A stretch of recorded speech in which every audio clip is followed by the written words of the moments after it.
یہ طریقہ یہ نماز احتیاط ہے۔ کبھی نماز احتیاط واجب ہو جاتا ہے صحیح شکوک پیش آنے کی وجہ سے، اس میں نماز احتیاط واجب ہے۔ جب نماز احتیاط واجب ہو جائے اس وقت چند چیزیں انسان پہ اور واجب ہو جاتی ہیں۔ پہلا کام یہ کہ فوراً نماز کے فوراً نماز احتیاط کی نیت کرنی چاہیے اور نماز احتیاط کے لیے تکبیرۃ الاحرام پڑھنا چاہیے۔ نماز اور نماز احتیاط میں فاصلہ ڈالنا جائز نہیں ہے کہ آپ تعقیبات پڑھیں، آپ اللہ اکبر پڑھیں، تسبیح پڑھیں، صلوات پڑھیں،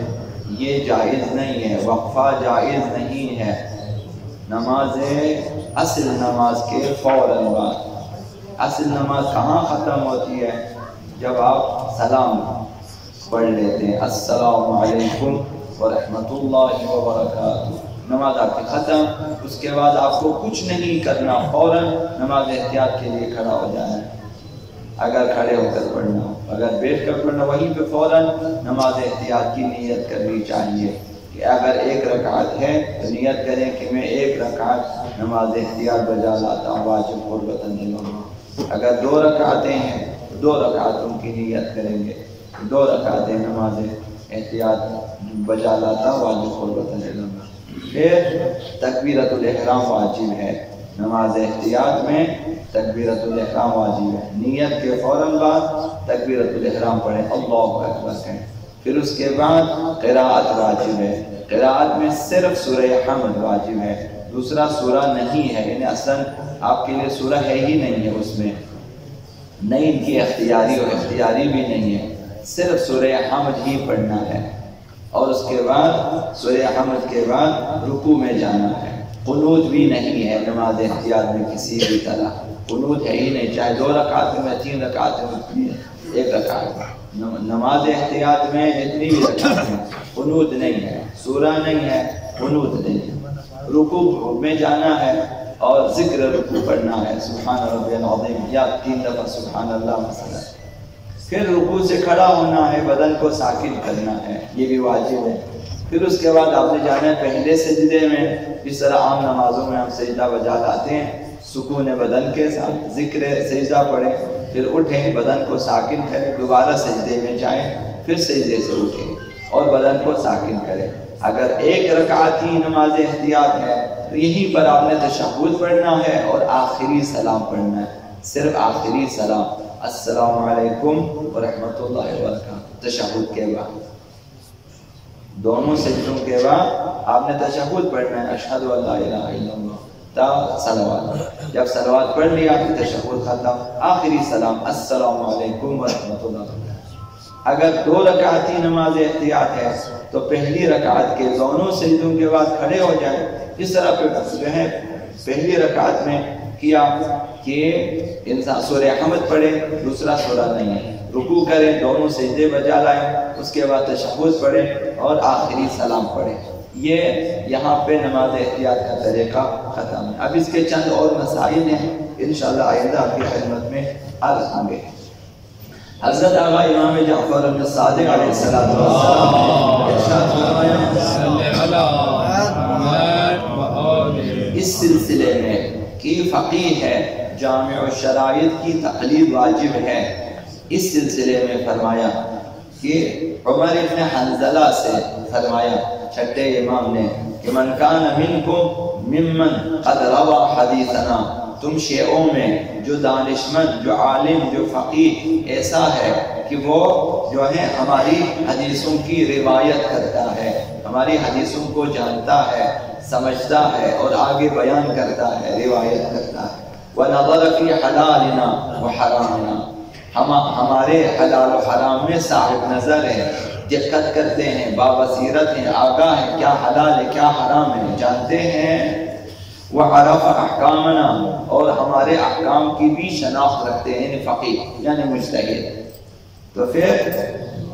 فرمایا کہ فَلْيَرْضَوْا بِهِ حَكَمًا، بس اسی فقیہ پر راضی ہو جاؤ کہ تمہارے درمیان حکم کرے، یعنی تمہارے درمیان فیصلہ کرے، تمہارے درمیان احکام بیان کرے، تم لوگ راضی ہو جاؤ، اسی فقیہ پہ راضی ہو جاؤ کہ وہ تمہارے لیے احکام بیان کرے، وہ تمہارے درمیان شرعی فیصلے کرے، اسے بعنوان حکم یا حکم بیان کرنے والا اور فیصلہ کرنے والا مانے۔ فَإِنِّي قَدْ جَعَلْتُهُ عَلَيْكُمْ حَاكِمًا، میں نے اس فقیہ کو جس میں یہ شرائط تمہارے اوپر حاکم قرار دیا ہے، اسے حکومت حاصل ہے، اسے اختیار حاصل ہے کہ فتویٰ بیان کرے، احکام بیان کرے۔ فقیہ کو اگر صادق علیہ السلام نے، ائمہ نے اختیار دیا، میں نے حاکم قرار دیا ہے تمہارے اوپر اس فقیہ کو۔ فَإِنِّي قَدْ جَعَلْتُهُ عَلَيْكُمْ حَاكِمًا فَإِذَا حَكَمَ بِحُكْمٍ، بس اگر اس فقیہ نے ہمارے احکام کے مطابق حکم دے دیا، فتویٰ دے دیا، شرعی فیصلہ سنا دیا، یہ واجب ہے، یہ حلال ہے، یہ حق ہے، یہ ناحق ہے، اس نے بتا دیا، وَلَمْ يُقْبَلْ مِنْهُ، اب بعض لوگ قبول نہیں کرتے، بعض لوگوں کا ہم نہیں مانتے، مثلا قبول نہیں کیا، اس کے لیے فرمایا اگر کسی نے اس شناخت کے بعد جو فقیہ ہے، فقیہ اہل بیت ہے اور اہل بیت کے احکام کے مطابق اس نے فتویٰ دیا، پھر بھی اگر کسی نے قبول نہ کیا، فَإِنَّمَا بِحُكْمِ اللَّهِ اسْتَخَفَّ، اس نے حکم خدا کا استخفاف کیا ہے، حکم خدا سے لاپرواہی برتی ہے، اس حکم خدا کو اس نے بے اہمیت سمجھا ہے، چونکہ فقیہ کا حکم خدا ہے، حکم معصوم ہے، اس لیے جب اسے رد کیا، کیونکہ فقیہ اپنی جیب سے بیان نہیں کرتا، خدا کے احکامات بیان جب بیان کیا، اس نے خدا کا احکام نہ مانا۔ اگر کسی نے وَعَلَيْنَا رَد، اس نے نہ صرف فقیہ کے حکم کو رد کیا کہ میں نہیں مانتا اس کے فتووں کو، مثلا جس طرح بھی آج کل بہت ہیں، امام نے فرمایا وَعَلَيْنَا رَد، اس نے ہم اہل بیت کو رد کر دیا، اس نے ہم اہل بیت کو رد کر دیا ہے، یعنی ہمیں نہیں مانا ہے، اس نے ہمارے احکام کو نہیں مانا ہے۔ وَالرَّادُ عَلَيْنَا